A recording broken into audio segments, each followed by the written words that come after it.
Hello friends आपनालोके चाই আছে technical GS channel. So friends আজি আপোনালোকৰ মাজত আকৌ নতুন এটা ভিডিঅ'লৈ স্বাগতম জনাইছো। যিসকলে বেংকত চাকৰি কৰিব বিচাৰিছে সেইসকলৰ বাবে অতি সুখবৰ, কিয়নো SBI অৰ্থাৎ ষ্টেট বেংক অফ ইণ্ডিয়াই কিছুমান ভ্যাকেন্সি বা পদ খালী হৈছে আৰু সেই পদ বা ভ্যাকেন্সি সমূহ তোমালোকে আবেদন কৰিবলৈ কি কি কোৱালিফিকেশ্যন লাগিব, কিমান এজ লাগিব, এই সকলোবিলাক তথ্য এই ভিডিঅ'টোৰ মাধ্যমেৰে আপোনালোকক জনাই দিম। আৰু এটা কথা, আমাৰ চেনেলত যিসকলে নতুন আহিছে সেইসকলক এটাই অনুৰোধ কৰিছোঁ যাতে চেনেলটো সাবস্ক্ৰাইব কৰি আমাৰ লগত থাকে আৰু নতুন নতুন ভিডিও ইনফৰমেশন পাই থাকিবলৈ এই চেনেলটো সাবস্ক্ৰাইব কৰে। সো বলক আমি ভিডিওটো আৰম্ভ কৰোঁ।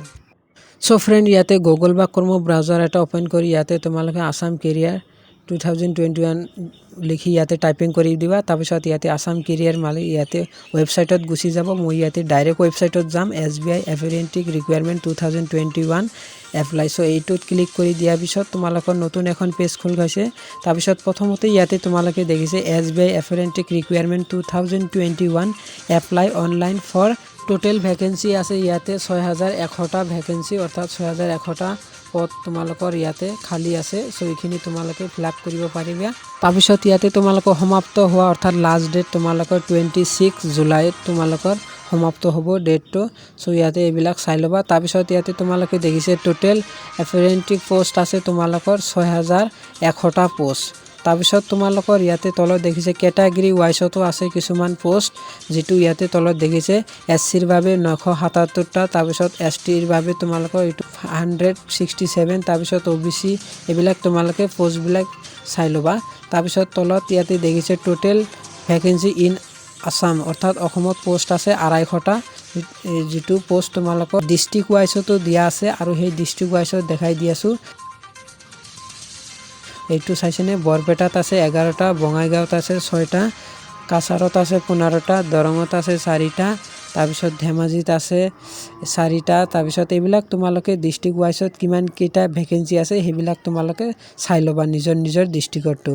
তাৰপিছত ইয়াতে তোমালোকে দেখিছে এক্সামিনেশ্যন চেণ্টাৰ অৰ্থাৎ তোমালোকৰ এক্সাম চেণ্টাৰটো হ'ব ডিব্ৰুগড়, গুৱাহাটী, যোৰহাট, শিলচৰ, তেজপুৰ। সো এই 5টা চেণ্টাৰ তোমালোকৰ পতা হ'ব অসমত। তাৰপিছত ইয়াতে তোমালোকে দেখিছে এডুকেশ্যনাল কোৱালিফিকেশ্যনটো ইয়াতে তোমালোকক দেখাই দি আছো। অনলি গ্ৰেজুৱেট, যিকোনো ইউনিভাৰ্চিটি নাইবা ইনষ্টিটিউটৰ পৰা তোমালোকৰ গ্ৰেজুৱেট পাছ হ'লেই হ'ব। তাৰপিছত আৰু ইয়াতে তোমালোকৰ লেংগুৱেজটো থাকিব এছামিজ, বেংগলী আৰু বড়ো। সো এইখিনি তোমালোকৰ লোকেল লেংগুৱেজ থাকিব। তাৰপিছত ইয়াতে আৰু তলত দেখাই দি আছো এজ লিমিটটো।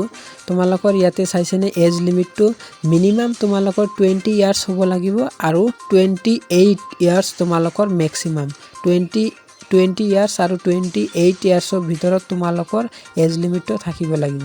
তাৰপিছত ইয়াতে তোমালোকৰ ডিউৰেশ্যন অফ ট্ৰেইনিং তোমালোকৰ 1 ইয়াৰ ট্ৰেইনিং কৰোৱা হ'ব।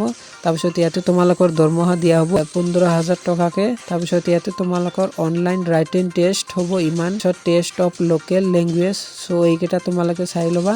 তাৰপিছত এইটো তোমালোকৰ মাৰ্কটো হ'ব কেনেকুৱা ধৰণে চাইছেনে, জেনেৰেলৰ বাবে 25, জেনেৰেল ইংলিছৰ বাবে 25, তাৰপিছত কোৱান্টিটিভ, তাৰপিছত এপিটিউড 25, তাৰপিছত reasoning ability and computer aptitude 25 marks. So এইখিনি চাই ল'বা। তাৰপিছত ইয়াতে তোমালোকৰ এইটো এপ্লাই কৰোঁতে এপ্লিকেশ্যন ফিজটো ইমান টকা দিব লাগিব জেনেৰেলৰ বাবে, আৰু OBC আৰু EWSৰ বাবে তোমালোকৰ 300 টকা, আৰু ST SC আৰু PWৰ বাবে একো পইচা দিব নালাগে। তাৰপিছত ইয়াতে পে'মেণ্ট কৰা কাৰ্ডসমূহ ইয়াতে দিয়া আছে, ডেবিট কাৰ্ড, ক্ৰেডিট কাৰ্ড আৰু নেট বেংকিং। সো এই তিনিটাৰ সহায়ত পে'মেণ্ট কৰিব পাৰিবা। তাৰপিছত ইয়াতে তোমালোক ষ্টাৰ্টিং ডেটটো তোমালোকৰ দিয়া আছে 6, তাৰপিছত লাষ্ট ডেট দিয়া আছে 26 জুলাই। তাৰপিছত ইয়াতে তোমালোকৰ অনলাইন এক্সামটো আগষ্ট মাহত হ'ব। তাৰপিছত ইয়াতে অনলাইনত ক্লিক কৰি তোমালোকে এইটো চাব পাৰিবা কেনেকৈ এপ্লাই কৰিব পাৰি।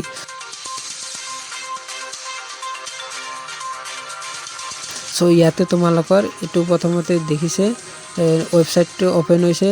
তাৰপিছত তোমালোকে প্ৰথমতে ইয়াতে click here for new registration, নতুন যিসকলে এপ্লাই কৰিব সেইসকলৰ বাবে এইটো ক্লিক কৰি দিবা। দিয়াৰ পিছত তোমালোকে ইয়াতে ফাৰ্ষ্ট নাম, তাৰপিছত মিডিল নাম, তাৰপিছত মিডিল কনফাৰ্ম নাম, এইবিলাক তোমালোকে ডাবলকৈ লিখি দিব লাগিব। দিয়াৰ পিছত সম্পূৰ্ণ ডিটেইলছ তোমালোকে লিখি দিবা ভালকৈ সিনচিয়াৰলি। দিয়াৰ পিছত তোমালোকৰ ইয়াতে তলত আৰু দেখাই দি আছো স্ক্ৰল কৰি অকণমান ৱেইট কৰিব লাগিব। সো ইয়াতে তোমালোকৰ সম্পূৰ্ণ পেজটো আহি গৈছে। ইয়াতে ফিল আপ কৰি ক্যাপচাৰ কোডটো বহাই দিবা।